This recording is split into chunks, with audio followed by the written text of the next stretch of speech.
जी व्यावहारिक है। देखिए, कांग्रेस पार्टी से अव्यावहारिक कह रही है। ऐसे विपक्ष के कई नेता हैं, कई पार्टियां जो समर्थन, टीडीपी आपके समर्थन वाली पार्टी ने भी अपना रुख इस पर साफ नहीं किया है।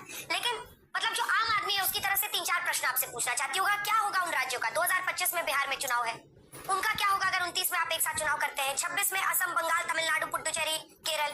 2027 में गोवा, गुजरात, मणिपुर, पंजाब, यूपी, उत्तराखंड, हिमाचल। 28 में कर्नाटक, मेघालय, नागालैंड, त्रिपुरा। अच्छा, संविधान कहता है 5 साल की सरकार, 1 साल का एक्सटेंशन मिल सकता है। तो बिना संविधान में बदलाव किए तो ये मुमकिन ही नहीं हो पाएगा। तो क्या आधार है और कैसे ये मुमकिन आपकी सरकार करने की सोच रही है? हेलो दोस्तों, नमस्कार, जय हिंद। स्वागत है आपका इस चैनल में। अगर इस चैनल पर अगर कोई व्यक्ति नए हैं तो प्लीज़ इस चैनल को सब्सक्राइब करिए। चलिए मुद्दे की बात करते हैं। तो देखिए, पूरे देश में बीजेपी के द्वारा वन नेशन वन इलेक्शन लागू करने के लिए एक बिल लाने के लिए लोकसभा में पेश करने की बात कर रही है। तो क्या इसके पक्ष में कौन कौन से पार्टियां इसके पक्ष में हैं, कौन कौन से पार्टियां इसके विपक्ष में खड़े हैं, इसी की बात करेंगे। तो देखिए, कुछ पार्टियां पक्ष में खड़ी हैं, कुछ पार्टियां विपक्ष में खड़ी हैं। जैसे टीएमसी है, कांग्रेस है, सीपीएम है, ये सारे पार्टियां क्या है, इसके विपक्ष में खड़ी हैं। तो क्या ये बीजेपी सरकार वन नेशन वन इलेक्शन ला पाएगी? क्योंकि उसके सीटों की संख्या की अगर हम बात करें तो उसकी कम है। क्योंकि अगर बिल पास कराना है तो मिनिमम 367 समथिंग ये बिल पास कराने के लिए इतने सांसदों की सदस्यता चाहिए। तो चलिए इसी मुद्दे पर बात हो रही है। चलिए इस मुद्दे को हम लोग देखते हैं क्या चर्चा हो रही है। इसमें अच्छे तरह से सुधांशु त्रिवेदी अच्छे तरह से दुआ है, बाकी विपक्ष में पार्टियों के लोगों को चलिए हम लोग देखते हैं। वाकई सुधांशु जी व्यावहारिक है। देखिए, कांग्रेस पार्टी से अव्यावहारिक कह रही है। ऐसे विपक्ष के कई नेता हैं, कई पार्टियां जो समर्थन, टीडीपी आपके समर्थन वाली पार्टी ने भी अपना रुख इस पर साफ नहीं किया है। लेकिन मतलब जो आम आदमी है उसकी तरफ से 3-4 प्रश्न आपसे पूछना चाहती हूँ। क्या होगा उन राज्यों का? 2025 में बिहार में चुनाव है, उनका क्या होगा अगर 29 में आप एक साथ चुनाव करते हैं? 26 में असम, बंगाल, तमिलनाडु, पुडुचेरी, केरल। 2027 में गोवा, गुजरात, मणिपुर, पंजाब, यूपी, उत्तराखंड, हिमाचल। 28 में कर्नाटक, मेघालय, नागालैंड, त्रिपुरा। अच्छा, संविधान कहता है 5 साल की सरकार, 1 साल का एक्सटेंशन मिल सकता है। तो बिना संविधान में बदलाव किए तो ये मुमकिन ही नहीं हो पाएगा। तो क्या आधार है और कैसे ये मुमकिन आपकी सरकार करने की सोच रही है? अंजना जी, अभी आपने जो चुनाव गिनाए उसके साथ और स्पष्ट कर दीजिए कि हर 6 महीने में एक चुनाव। अभी चुनाव हुआ है लोकसभा का, हरियाणा और कश्मीर का चुनाव हो रहा है। 2 महीने के बाद महाराष्ट्र और झारखंड का चुनाव है। इसके 2-3 महीने के बाद दिल्ली का चुनाव है। उसके 6 महीने के बाद गुजरात का चुनाव है। फिर बिहार का चुनाव है। उसके बाद 2026 में तो शुरू में होगा बंगाल का चुनाव, असम का चुनाव, तो सेकेंड हाफ में होगा। कोई एक 6 महीने बता दे जब कोई चुनाव ना हो देश में। यहाँ वस्तुस्थिति क्या है, कई बार देखिए 2 प्रकार की मानसिकता के लोग हैं जो प्रधानमंत्री जी ने कहा। एक है अरे सब चलता है देश में, ऐसे ही चलेगा, कोई बदलाव नहीं हो सकता, जो है वही ठीक है। एक है दृढ़ता और सूझबूझ के साथ, हिम्मत के साथ बदलाव लाना और फिर व्यवस्था बदलाव करना। जो सवाल आप पूछ रहे हैं, ऐसे बहुत से सवाल पूछे गए थे, अनेक निर्णयों पे पूछे गए। उदाहरण के लिए कभी आप जाके चेक करिएगा, 2014 में ना आरबीआई कहता था ना फाइनेंस मिनिस्ट्री कहती थी कि 50 करोड़ लोगों के अकाउंट्स हो सकते हैं। भारत के बारे में कहा जाता था कि ये सबसे कम शिक्षा वाले देशों में से एक है। यहाँ तो डिजिटल चल ही नहीं सकता, चल गया। लेकिन सांसद जी सुनिए ना, ये प्रॉब्लम तो सबको पता है सर। एक काउंटर क्वेश्चन है सांसद जी, एक काउंटर क्वेश्चन है। ये प्रॉब्लम सबको पता है और सब चाहते हैं। लेकिन सवाल है कि जब चुनाव आयोग अभी 2 राज्यों के चुनाव अलग से करा रहा है, हरियाणा और जम्मू कश्मीर के, और जो महाराष्ट्र और झारखंड के साथ हो सकते थे वो भी कराने को तैयार नहीं है, कैसे पूरे देश का चुनाव एक साथ वो करा पाएंगे? हाँ, जो आपने तो पूरे देश का चुनाव तो अभी हुआ है 3 महीने 4 महीने पहले। हम सिर्फ ये कहना चाहते हैं 2 आयाम है इस चीज के। पहली बात, क्या यह उचित है और इसकी आवश्यकता है। दूसरा विषय आता है कि यदि आवश्यकता है तो फिर रास्ता क्या है। और पहले 20 साल तो लगातार होता था। 1967 के बाद समस्या क्या हुई कि जब पहली बार कांग्रेस को अनेक राज्य विधानसभाओं में बहुमत नहीं मिला।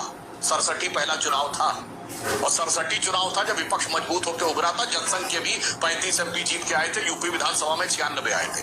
तब सरकारों को गिराने, तोड़ने, फोड़ने का काम जो कांग्रेस ने किया, बर्खास्त करने का। और इतना ही नहीं, भारत के इतिहास का इकलौता उदाहरण शायद दुनिया के इतिहास का हो, अपनी पार्टी इंदिरा गांधी ने तोड़ दी अंतरात्मा की आवाज के नाम पे। नीलम संजीव रेड्डी उनके राष्ट्रपति के कांग्रेस पार्टी के उम्मीदवार थे, उनके खिलाफ वोटिंग करवा दी। उसके बाद यह हौच पौच होना शुरू हुआ। तो आज से नहीं, 1983 में चुनाव आयोग ने इस विषय की रिकमेंडेशन इम्प्लीमेंटेशन की है, 99 में आया है।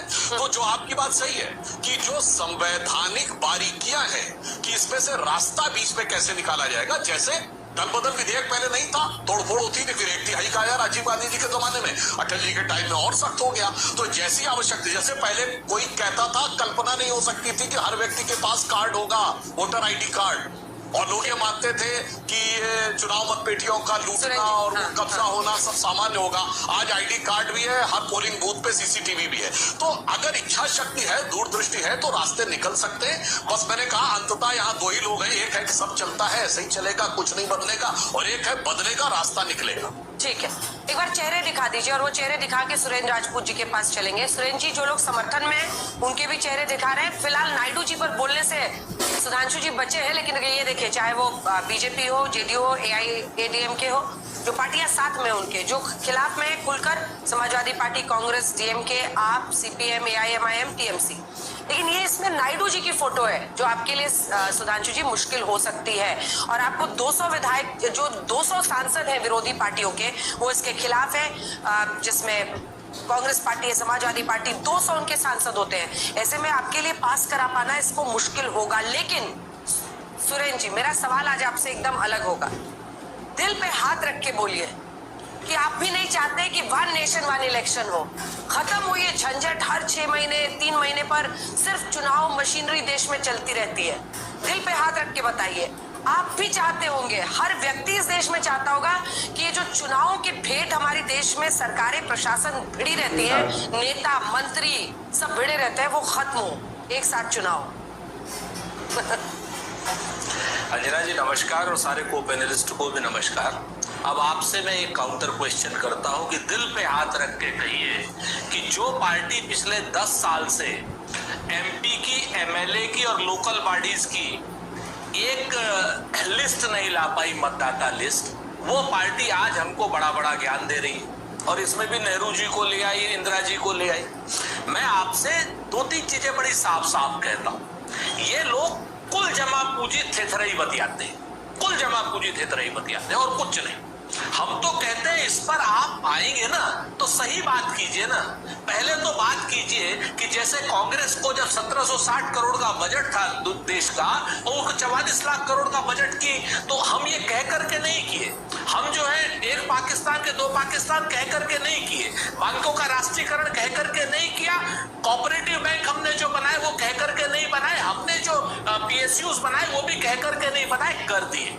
लेकिन ये लोग सिर्फ यू टर्न लेने वाले बात, वक्त का बिल लाएंगे वापस हो जाएगा, अब ये वन नेशन वन इलेक्शन का बिल लाएंगे ये भी वापस होगा। इस चीज के मैं आपको 2-3-4 आपको वैलिड कारण बता देता हूं, अब उस पर आप ध्यान दीजिएगा।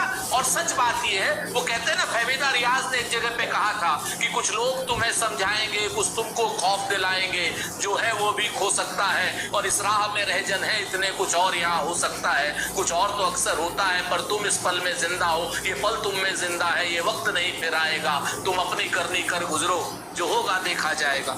ये लोग प्रधानमंत्री जी से भी इस्तीफा दिलाना चाहते हो तो बता दीजिए, आज ही करा लीजिए ना, दिसंबर में करा लीजिए। सारे के सारी चीजों को, जितने आपके चीफ मिनिस्टर है इस्तीफा दे दे, जितना प्राइम मिनिस्टर है, कैबिनेट है, सब इस्तीफा दे दे, कर लीजिए आप। लेकिन नहीं करेंगे। आप क्या करना चाहते हैं कि जो 27 की असेंबली है लखनऊ की, उसको आप 29 तक ले जाना चाहते हैं। कैसे ले जाएंगे भाई? देश में अगर आपके 400 सांसद होते तो आप संविधान खत्म कर देते, हम मान लेते हैं। आप संविधान खत्म करके जो चाहते करते, लेकिन अब संविधान नहीं खत्म कर पाइएगा, क्योंकि इलेक्शन की कोई भी मैंडेट को देने के लिए आपको कम से कम 363 सांसद चाहिए लोकसभा में, और 162 के आसपास सांसद चाहिए आपको राज्यसभा, जो आपके पास नहीं है। तो आप इस तरीका का कुछ बतिया लीजिए, कुछ नहीं होना है। तीसरी बात मैं आपसे कहता हूं कि आप आ जाइए, एमपी एमएलए का चुनाव आप कराना चाहते हैं, एमपी एमएलए की एक लिस्ट तो महाराज 10 साल में बना देते हैं। आपको है ना सुधांशु जी, तो बहुत बड़े विद्वान प्रखर प्रवक्ता हैं, हर चीज में इंदिरा जी को ले आते हैं, कांग्रेस ने ये कर दिया वो कर दिया। पिछले 10 साल में एक अगर चुनाव की लिस्ट आपने बना दी हो, मतदाता की लिस्ट बना दी हो, तो आप हमें बता दीजिए। आप कह रहे थे बड़ी बड़ी बड़ी बात 2014 से पहले कौन कहता था 50 करोड़? एक बार जरा गूगल सर्च करके फाइनेंशियल इंक्लूजन पढ़ लीजिएगा, उसी को लेकर के आप उसको इम्प्लीमेंट किए, आप बतिया रहे हैं हमसे। तो एक चीज को बड़ी साफ साफ आप बात समझ लीजिए कि इस देश में क्षेत्रीय पार्टियों को, क्षेत्रीय आकांक्षाओं को, अपेक्षाओं को और जो लोगों की अपनी संवैधानिक बाध्यताएं हैं, संवैधानिक प्रतिबद्धताएं हैं, उनसे हम आपको नहीं खेलने देंगे। हम इस संविधान को नहीं बदलने देंगे, हम आरक्षण को नहीं बदलने देंगे। इस चीज को आप समझ लीजिए, और ये आपका सिर्फ शिगुफा है और कुछ नहीं। जवाब दीजिए सुधांशु जी, इसके बाद आर्य भदौरिया साहब। देखिए, कौन यथार्थ बोल रहा, कौन शिगुफा।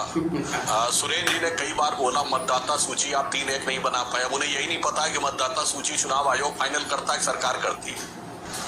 भाई, आपकी भी सरकार में जब वोटर आईडी कार्ड आया था, नरसिम्हा सरकार नहीं चाह रही थी, कांग्रेस नहीं चाहती थी वोटर आईडी कार्ड आए, मगर चुनाव आयोग ने करवाया था। और टीएन सेशन के पर कतरने के लिए 2 एडिशनल चुनाव आयुक्त भी नियुक्त किए गए थे, गिल और कृष्णमूर्ति, आपको याद होगा। तो इसलिए जब बात करिए यथार्थ परक करिए।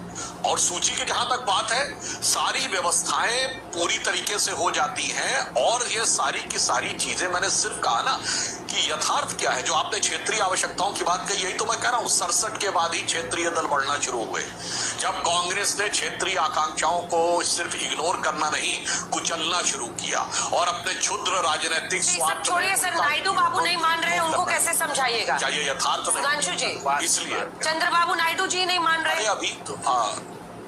अभी देखिए, हम बता रहे हैं अंजना जी, ये जो विषय है, ये विषय इसका नहीं है कि कोई बहुमत के आधार पर ही तय होगा। इसमें सबकी सहभागिता होगी, क्योंकि इसमें हर राजनीतिक दल का समान रूप से अधिकार है। जैसे चुनाव में हर मतदाता को अपना मत देने का अधिकार है, उसी प्रकार हर राजनीतिक दल की सहमति के साथ, उनके सुझावों के साथ काम होगा। जो अटल जी एक बात कहते थे कि लोकतंत्र की धड़कन है चुनाव, पर अगर धड़कन दिल की बहुत तेजी से आने लगे तो दिल का दौरा पड़ने का भी खतरा हो जाता है। इसलिए हमें यह भी देखना है कि दिल की धड़कन भी चलती रहे लोकतंत्र के पर्व की, और उसके साथ साथ स्वास्थ्य भी बेहतर बना रहे। और एक ये भी यथार्थ है कि आज दुनिया में जितने बड़े बड़े देश हैं, भारत जिस स्थिति में पहुंच रहा है, बहुत सारे लोग, या मैं दर्शकों के विवेक पे छोड़ता हूं, एक देश बताइए जिसमें डेवलप कंट्रीज में, जिसमें इस ढंग से चुनाव होते हो कि हर 3-4 महीने में एक चुनाव होता रहता हो और केंद्र सरकार पे बंदिश लगी रहती हो कि आप कोई नीतिगत निर्णय नहीं ले सकते। बताइए। तो मुझे कभी कभी ये भी लगता है कि कुछ लोग एक तरफ पे आरोप लगाते थे कि बीजेपी इलेक्शन मशीन है। 1 मिनट जी, पूरा कर लीजिए। मैं एक लाइन, लोग कहते थे बीजेपी इलेक्शन मशीन है तो ज्यादा चुनाव होने में तो हमें फायदा। आपके हिसाब से आप लोग कहते थे साहब बीजेपी के पास कैडर ज्यादा है, उनके पास व्यवस्था ज्यादा है, उनके पास इलेक्शन लड़ने की स्ट्रेटजी ज्यादा है। तो हम तो एक प्रकार से अपने मजबूत विकेट को छोड़ रहे हैं। हम भाई 5 साल में एक बार लड़ेंगे, जिन पार्टियों के पास कैडर नहीं वो भी 5 साल में एक बार मोबिलाइज कर सकती है अपना कैडर। ठीक है, एसवाई कुरैशी साहब भी हमारे साथ आ गए, लेकिन आप 2 लाइन में सुरेंद्र जी इसका जवाब दे दीजिएगा। देखिए, 3-4 बातें हैं। एक तो कोड ऑफ कंडक्ट लग जाता है सरकारों पर, अधिकारियों की आप सोचिए कितने बड़े पैमाने पर सरकारी अधिकारियों की सबकी इलेक्शन ड्यूटी लग जाती है, पूरे कामकाज राज्यों में, स्टेट में रुक जाता है, बीच में यहाँ कहीं वहां एक साथ होगा तो पूरे देश के लिए, सभी पार्टियों के लिए फायदेमंद नहीं होगा। बिल्कुल नहीं है। आप जब तक एक चीज जान लीजिए, पहली बात तो सुधांशु जी झूठ पे झूठ, झूठ पे पता नहीं क्या क्या बोलते रहते हैं। डेवलप्ड मुल्कों की बात कर रहे हैं। अरे सुधांशु जी, डेवलप्ड मुल्कों का जो पर कैपिटा इनकम है ना, हमारे यहाँ हमसे 100 गुना ज्यादा है। 75 साल लगेगा अमेरिका का पर कैपिटा इनकम आने में आज के हिसाब से, तब 75 साल बाद क्या आ जाएगा। दूसरी रही बात, अमेरिका में राष्ट्रपति का चुनाव होता है, लेकिन जो नीचे की स्टेट्स के और वो चुनाव है वो अपना अलग अलग होते हैं। आपको फेडरल सिस्टम आपको मालूम होगा, आप तो विद्वान प्रवक्ता हैं। मैं एक राज्य नहीं, मैं आपको एक देश नहीं सैकड़ों देश गिना दूंगा डेवलप्ड मुल्कों में भी। सिर्फ आप चूंकि देश के सरकार, आपको मलोनी से ही मतलब होता है, पुतिन से ही मतलब होता है, इसके अलावा तो आपको मतलब होता नहीं राज्यों के चुनाव से, वहां से। मैं आपको फिर से आप जान लीजिए कि केरल की पर कैपिटल इनकम अलग, उत्तर प्रदेश की पर कैपिटल इनकम अलग। ये तो आप एक कर नहीं पा रहे हो। एक देश एक चुनाव की आप शिगुफे छोड़